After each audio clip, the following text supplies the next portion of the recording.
Özge, Özge oğlumun göbüşü çekilmiş kurban olayım onun göbüşüne Kerem.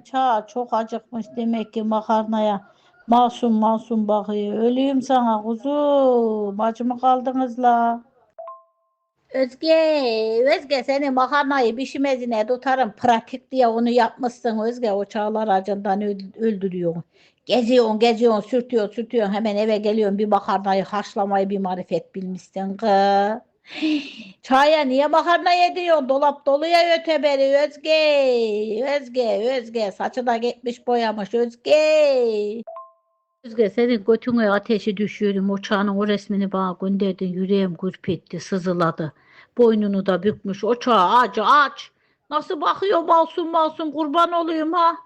Kız yakın olsam var ya senin gelip o saçından tutarım o duvara küt kakarım kız. İçimi doldurdun ya. Sen mahsus mu ediyorsun ne ediyorsun o makarnayı ile koydun. Onun bakışa bak kurban olayım sana Kerem. Masum masum bakıyor kuzu.